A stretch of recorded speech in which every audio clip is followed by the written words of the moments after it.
You walk into the grocery store with $100. You grab some chicken, eggs, bread, milk, fruit, cereal, maybe a few snacks. Then you reach the checkout. $100 gone.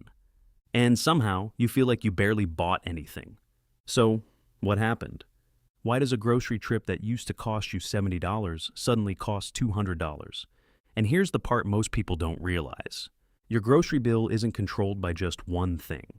It's the final result of an entire chain of costs stretching from farms, to factories, to trucks, to warehouses, and finally to the store you're standing in. And one of those costs can start rising long before you ever see the price tag change. Today, we're following your grocery bill from the farm all the way to your shopping cart. Think about a gallon of milk. Before it reaches your refrigerator, someone has to raise the cows, feed the cows, milk the cows, process the milk, package it, transport it, store it, refrigerate it, and finally, sell it.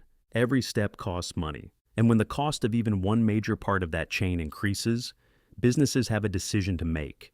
They can absorb the cost or pass it on to you. And when multiple costs rise at the same time, your grocery bill can climb surprisingly fast. But that's only the beginning, because there's another factor that can make your grocery trip even more expensive.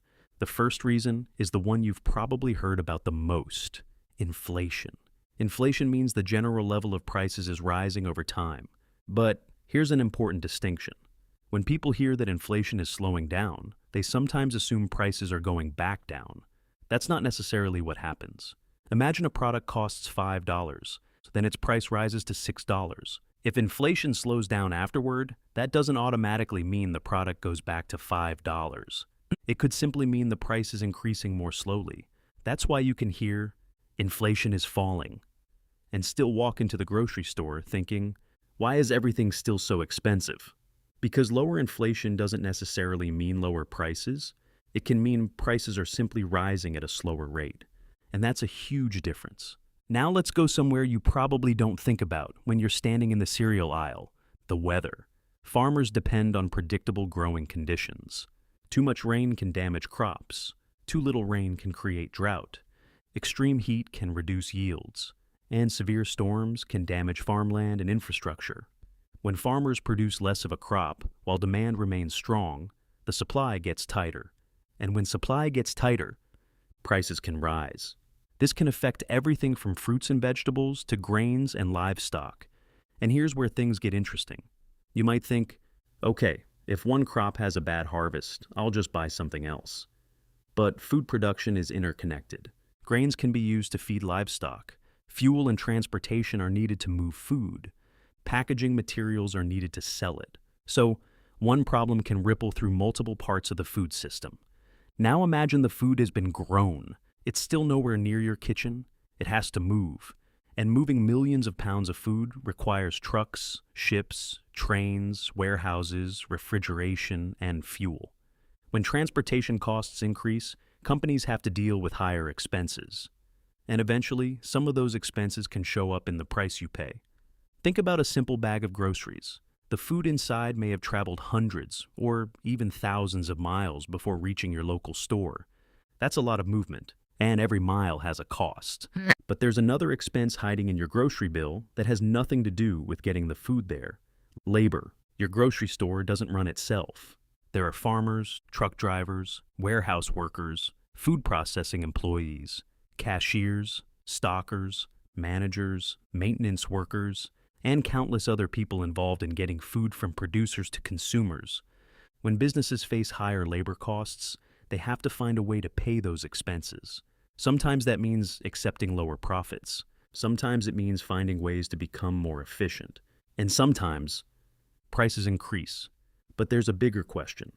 If every company is facing higher costs, why doesn't the grocery store simply absorb everything? Well, because grocery stores have expenses of their own. Think about your local supermarket. It needs electricity, it needs refrigeration, it needs shelves and equipment, it has rent or property expenses, it has employees, it has insurance, it has security, it has transportation costs, and it has to deal with food that doesn't get sold. That last one is important. Food is perishable. A grocery store can't keep selling yesterday's spoiled strawberries. If food gets damaged or expires, the store loses money, and businesses have to account for those losses. So, when you see a $4 package of strawberries, you're not simply paying for strawberries. You're paying for a system that got those strawberries from a farm to a refrigerated shelf in front of you. And that system is expensive. Here's where grocery prices get confusing. You might notice that one item gets cheaper while another becomes more expensive. Why? Because not all food prices move together. A good harvest could push the price of one product down. A supply shortage could push another product up. Energy costs can change, weather can change, demand can change. Businesses can change their prices at different times. So, your grocery bill isn't following one simple formula. It's more like a giant puzzle. And there's another reason your total bill can feel especially painful. The products you buy most often are the ones you notice the most. If your favorite foods become more expensive, you feel it every week.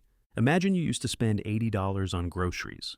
Now you're spending $100. That's a $20 difference. It doesn't sound enormous until you multiply it. That's roughly $20 times 4 weeks equals $80 more per month.